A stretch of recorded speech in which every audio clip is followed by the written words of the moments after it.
The Lord of the Rings films make it look simple. Gandalf dies and then comes back more powerful, as Gandalf 2.0. But Tolkien's actual explanation, found in his private letters and the deeper lore, is way more profound and honestly way stranger. Gandalf the White isn't just powered up Gandalf, he's an extremely different kind of presence in Middle-earth, and Tolkien is very clear that his return increased his burden, not just his strength. So today we're breaking down the real difference between Gandalf the Grey and Gandalf the White, why the transformation happens, how Sauron fits into it, and what Tolkien meant when he said Gandalf was sent back, not resurrected, not reborn, but returned with new authority. Before we talk about the White, we need to understand the Grey. Gandalf the Grey wasn't just a wizard in the normal sense. Tolkien describes him in multiple letters as a Maya, a servant of the Valar, sent in mortal form to help free Middle-earth from the power of Sauron. But here's the key, his role was deliberately limited. As the Grey, he wandered, advised, nudged, encouraged. He never ruled, he never commanded armies. He operated through persuasion, not domination. Tolkien even says he was the friend of the weak and the humble. That's why Gandalf spends time with hobbits, not kings. His whole purpose depended on restraint.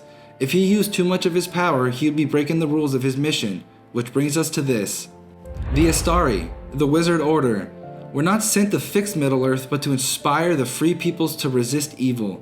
They were forbidden from dominating wills or ruling through force. This is why Gandalf spends 2,000 years as a traveler instead of building his own kingdom. The moment a wizard tries to rule in order to defeat evil, they fall into the same trap as Sauron, and that's exactly what happened to Saruman.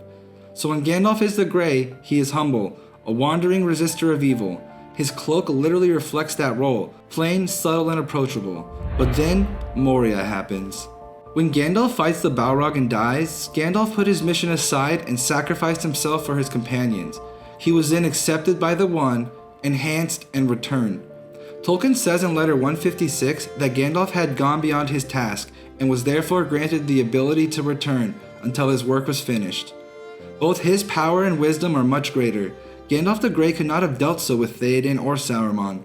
He is still commanded to hide his full power, but where the physical powers of the enemy are too great for the goodwill of the opposers to be effective, he can act in emergency as an angel. He seldom does so and rather operates through others, but a few times in the War of the Rings he does reveal a sudden power. Twice he rescues Faramir, and he alone forbids the entrance of the Lord of the Nazgul into Minas Tirith, even with the city in ruin and the gates thrown down.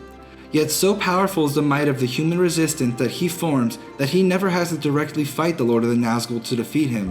When Gandalf returns, he replaces Saruman, literally takes his position. Tolkien says that Gandalf becomes the White Wizard, the one who should have been Saruman.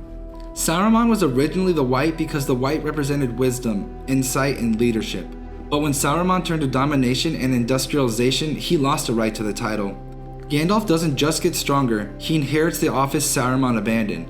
That's why Gandalf tells him, "I am not Gandalf the Grey whom you betrayed, I am Gandalf the White, and I cast you from the Order and from the Council." So what actually separates Gandalf the Grey from Gandalf the White? It's not just a stronger staff and a brighter cloak, it's a change in authority, purpose, and the way he's allowed to act in the world. As Gandalf the Grey, he was a wanderer, a guide, someone who worked mostly through persuasion, friendship, and encouragement. He didn't command armies or force decisions. His role was to inspire others to resist Sauron, not to lead the fight himself. But when he returns as Gandalf the White, everything shifts. He's no longer just one wizard among others, he becomes the head of the Order, taking the position that Saruman threw away. Now he has the right to lead, to command, and to confront evil openly. That's why he can break Saruman's staff, that's why the Nazgul retreat from him, that's why he rides at the front of the armies instead of watching from the edges. So the real difference is this. Gandalf the Grey protects the hope of Middle-earth, Gandalf the White activates it. The Grey gathers the pieces, the White puts them into motion. It's not just a power upgrade, it's the moment where his mission is finally allowed to unfold. Is this a Christian resurrection story? Tolkien's answer is very clear, no. Gandalf's return is not meant to be a Christ parallel. Tolkien says it is more like a special exemption from the death of the body, a recall and a reassignment from the divine power behind the world. In other words, he is not raised from death, he is sent back with permission to finish the mission. Peter Jackson's films do an excellent job conveying the transformation visually, but they simplify Tolkien's explanation. In the books, Gandalf remembers everything, understands what has happened, and already knows his new role. In the films, he seems confused at first, for dramatic effect. Not wrong, just adapted for storytelling. So no, Gandalf the White isn't just Gandalf 2.0, he's Gandalf with his true mission finally unlocked, because Sauron failed. The Grey gathers the pieces, the White moves them into place for the final checkmate. If you enjoyed this deep dive into Tolkien's lore, subscribe because we're just getting started. And here on You Shall Not Scroll, we don't just watch Middle-earth, we explore it. Like the video and leave a comment telling me whether you prefer Gandalf the Grey or Gandalf the White, and I'll see you in the next one.